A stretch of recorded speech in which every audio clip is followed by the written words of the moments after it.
Hello friend, this is Pawan. Welcome to the PS educator. PS educator में आपका स्वागत है। जैसा कि आपको पता है, जनरल साइंस पर आधारित प्रश्नोत्तरी का आज दूसरा दिन है। चलिए दोस्तों, चर्चा को आगे बढ़ाते हैं। आगे बढ़ाने से पहले आपको बता दिया जाए, जो भी लोग इस चैनल पे नए हैं, चैनल को सब्सक्राइब करें, साथ में नोटिफिकेशन बेल आइकन को दबाएं ताकि आप ऐसी ही बेहतरीन वीडियो आसानी से प्राप्त कर सकें। दोस्तों, आपको बता दिया जाए कि ये जो सेशन है, ये जो वीडियो है, बहुत ही इंपॉर्टेंट साबित होने वाला है। इसलिए आप हमारे साथ लास्ट तक बने रहें, क्योंकि इसमें प्रीवियस ईयर क्वेश्चन के पूरे कलेक्शन भी शामिल हैं। तो चलिए चर्चा को आगे बढ़ाते हैं। श्वसन की क्रिया संपन्न होती है, तो श्वसन की जो क्रिया वो किसमें संपन्न होती है? तो वो माइटोकॉन्ड्रिया में संपन्न होती है। तो ऑप्शन जो होगा आपका डी बिल्कुल करेक्ट हो जाएगा। आपको बता दिया जाए, जैसा कि आप देख रहे हैं कि माइटोकॉन्ड्रिया की स्ट्रक्चर जो होता है वो ऐसा होता है। इसमें जो फिंगर लाइक स्ट्रक्चर, इसको हम लोग क्या कहते हैं? इसको हम लोग क्रिस्टी कहते हैं। इसको हम लोग क्या कहते हैं? क्रिस्टी कहते हैं। क्रिस्टी में क्या होता है कि जो आपके कोशिका होते हैं, कोशिका की जो श्वसन क्रिया होती है, श्वसन प्रक्रिया होती है, इसी में संपन्न होती है। किसमें? क्रिस्टी में। इसमें जो तरल पदार्थ होते हैं उसको हम लोग क्या कहते हैं? उसको हम लोग मैट्रिक्स कहते हैं। पिछले साल के रेलवे के पेपर में आया हुआ था कि जो आपका माइटोकॉन्ड्रिया है उसमें तरल पदार्थ को हम लोग क्या कहते हैं? तो उसको हम लोग मैट्रिक्स कहते हैं। मैट्रिक्स में जो आपके केप्स चक्र होते हैं उसकी प्रक्रिया जो होती है संपन्न होती है। तो आपको बिल्कुल याद रखना है कि केप्स की जो प्रोसेस होती है, केप्स चक्र की जो प्रोसेस होती है वो किस में संपन्न होती है? तो वो मैट्रिक्स में संपन्न होती है। बहुत बार ये क्वेश्चन पूछा गया है। चलिए दोस्तों, चर्चा को आगे बढ़ाते हैं। उससे पहले आपको बता दिया प्लास्टिड के बारे में। जो प्लास्टिड होते हैं 3 टाइप्स के होते हैं। एक आपका होता है क्लोरोप्लास्ट, दूसरा आपका होता है क्रोमोप्लास्ट। आपका क्या होता है? क्रोमोप्लास्ट। तीसरा जो होता है आपका ल्यूकोप्लास्ट। क्रोमोप्लास्ट ये कलरिंग वाला होता है, जिसमें क्लोरोफिल वगैरह पाए जाते हैं। ग्रीन कलर हो गया, रेड कलर हो गया, जैसे आपके बहुत सारे प्लास्टिड्स वगैरह पाए जाते हैं इसी में। जैसे आपको बता दिया जाए, लाइकोपिन हो गया, लाइकोपिन की वजह से आपके लाल कलर होते हैं, कैरोटीन की वजह से नारंगी कलर होते हैं। इस टाइप से आप बता सकते हैं। और क्रोमोप्लास्ट की वजह से कलरिंग होता है, इसकी वजह से भी होता है कलरिंग। और ल्यूकोप्लास्ट की वजह से कोई कलर नहीं होता है। आपको बता दिया राइबोसोम्स के बारे में। जो आपका राइबोसोम्स होता है, तो राइबोसोम्स जो होता है सबसे छोटा कोशिकांग होता है। आपको सबसे पहले ही याद रखना है। 1955 में पैलेंड ने खोजा था इसको, किसको? राइबोसोम्स को। इसका कार्य क्या होता है?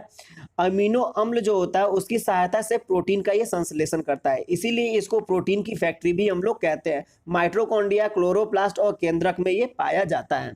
इसके बारे में पूरी कहानी हो गई। और आपका लाइसोसोम्स को हम लोग सुसाइडल बैग के नाम से जानते हैं, सुसाइडल बैग के नाम से। इसका कार्य क्या होता है? कोशिका विभाजन में इसका हेल्प करते हैं हम लोग, और विभिन्न जो आपके सबस्टांसेस होते हैं उसको पचाने में, डाइजेस्ट कराने में इसका हेल्प लेते हैं हम लोग। तो इसके बारे में हमने बहुत अच्छे से बताया कि इसमें सेल चैप्टर में, तो आप सेल चैप्टर को पढ़ सकते हैं, डिस्क्रिप्शन में आपको लिंक मिल जाएगा। तो इसका ऑप्शन जो होगा आपका डी बिल्कुल करेक्ट हो जाएगा।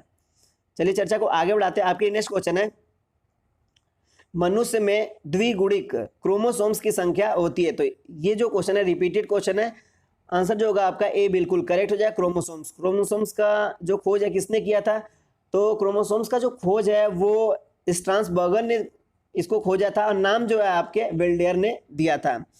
इसको हम लोग प्रदर्शित कैसे करते हैं? तो W हो गया, X हो गया, Y हो गया, Z में इसको प्रदर्शित करते हैं। अनुवांशिक लक्षणों का वाहक भी ये होता है, और इसमें एक आपके अनुवांशिक पदार्थ पाए जाते हैं जिसको हम लोग जीनोम कहते हैं। जिसको हम लोग क्या कहते हैं? जीनोम कहते हैं। बहुत ही इंपॉर्टेंट क्वेश्चन है, क्योंकि पिछले सालों के पेपर में आ चुका है कि जीनोम किसका अनुवांशिक पदार्थ है। तो ये आपको आंसर टिक करना है, क्रोमोसोम्स। चलिए चर्चा को आगे बढ़ाते हैं। आपके नेक्स्ट क्वेश्चन है, घरेलू मक्खी का लार्वा कहलाता है। तो इसका ऑप्शन जो होगा आपका बी बिल्कुल करेक्ट हो जाएगा, मैंगोट। आपको स्ट्रक्चर दिख रहा होगा। आपके नेक्स्ट क्वेश्चन है, फिरोम्स पाए जाते हैं। तो इसका आंसर जो होगा क्या होगा? तो इसका आंसर जो होगा आपका ए बिल्कुल करेक्ट हो जाएगा, कीटो में। आपके नेक्स्ट क्वेश्चन है, नाभि रज्जु है। नाभि रज्जु क्या है? तो नाभि रज्जु जो है आपका प्रोण संयोजी ऊतक है। आपको बता दिया जब ब्लड किस टाइप का टिश्यू है, तो वो एक कनेक्टिव टिश्यू के नाम से जाना जाता है। ये पिछले साल के एनटीपीसी के पेपर में आ चुका है, इसलिए आपको बता दिया जाएगा। तो ऑप्शन ए जो होगा बिल्कुल करेक्ट हो गया। आपके लिए नेक्स्ट क्वेश्चन है,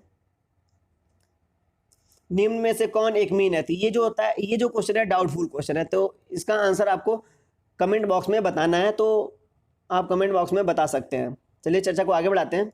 आपके नेक्स्ट क्वेश्चन है, बिच्छू का विष कहाँ होता है? तो बिच्छू जो होते हैं उनका विष जो होता है डंक में होता है। ये बहुत आसान क्वेश्चन है, ऑप्शन बी जो होगा बिल्कुल करेक्ट हो जाएगा। आपके नेक्स्ट क्वेश्चन है, बहुत ही इंपॉर्टेंट क्वेश्चन है, निम्नलिखित में से कौन एक ग्रंथि नहीं है? इसके बारे में आपको बताना है। तो ऑप्शन जो होगा आपका डी बिल्कुल करेक्ट हो जाएगा।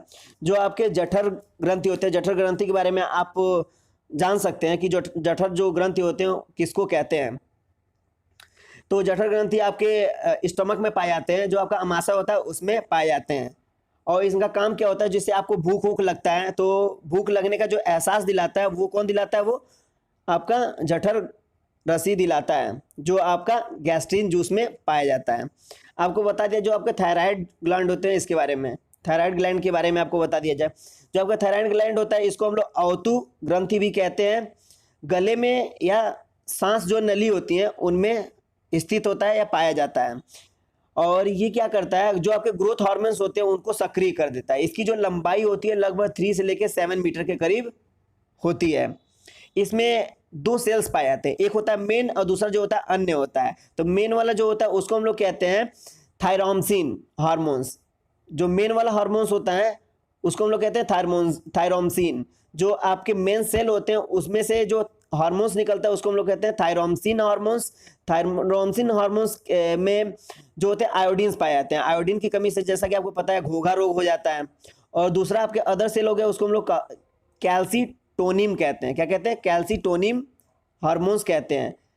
इसमें क्या होता है, कैल्शियम का नियंत्रण जो होता है वो कैल्सीटोनिन में होता है। कैल्सीटोनिन में क्या होता है, कैल्शियम का नियंत्रण होता है। जैसा कि आपको बता दिया जो आपके मेन इसमें हार्मोन्स होते हैं उसकी कमी से क्या होता है, उसकी कमी से जो ग्रंथियां होती हैं वो गलना स्टार्ट कर देते हैं। अग्नाशय जो आपके पैनक्रियाज है उसके बारे में बता दिया जाए। जो आपके पैनक्रियाज हैं उसके बारे में, पैनक्रियाज जो होते हैं शरीर की सबसे बड़ी मिश्रित ग्रंथि में पाए जाते हैं। ये इसका रंग जो होता है गुलाबी होता है। वजन जो होता है 50 से लेकर 85 ग्राम तक होता है। इसकी पीएच वैल्यू जो होती है 7.5 से लेके 8.3 करीब होती है, मतलब ये बेसिक या क्षारीय होता है। इसमें एक बीटा सेल पाया जाता है जो इंसुलिन हार्मोन जो होता है सेक्रेट करता है। लीवर के बारे में आपको बता दिया जाए। जो आपका लीवर है शरीर की सबसे बड़ी व भारी ग्रंथियों में ये आता है।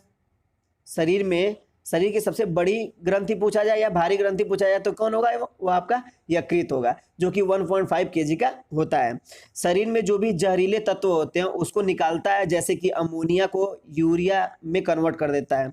और जो हीमोग्लोबिन होता है उसको छोटे छोटे पार्ट्स में तोड़ के रक्त का प्रवाह कराता है। पित्तरस का उत्पादन इसी में आपको प्राप्त होता है। तो इसका ऑप्शन जो होगा आपका डी बिल्कुल करेक्ट हो जाएगा। आपके लिए नेक्स्ट क्वेश्चन है, रक्त की अशुद्धियां किस अंग में जाकर क्षमती हैं। तो इसका आंसर जो होगा आपका डी बिल्कुल करेक्ट हो जाएगा। फेफड़ों में आपके शुद्ध जो रक्त होते हैं वो पाए जाते हैं। यकृत के बारे में आपको बताया गया है, तो इसका ऑप्शन जो होगा आपका डी बिल्कुल करेक्ट हो जाएगा। आपके नेक्स्ट क्वेश्चन है, रक्त समूह के खोजकर्ता कौन है। रक्त समूह के खोजकर्ता जो है आपके लैंडस्टीनर जी हैं। लैंडस्टीनर जी 1900 में इन्होंने खोजा था किसको, ब्लड समूह को, आपके ब्लड ग्रुप को खोजा था। इन्होंने ए बी और ओ को खोजा था, लेकिन ए बी को किसने खोजा था, तो ए बी को कैस्टिलो और स्टर्ली ने मिलकर खोजा था।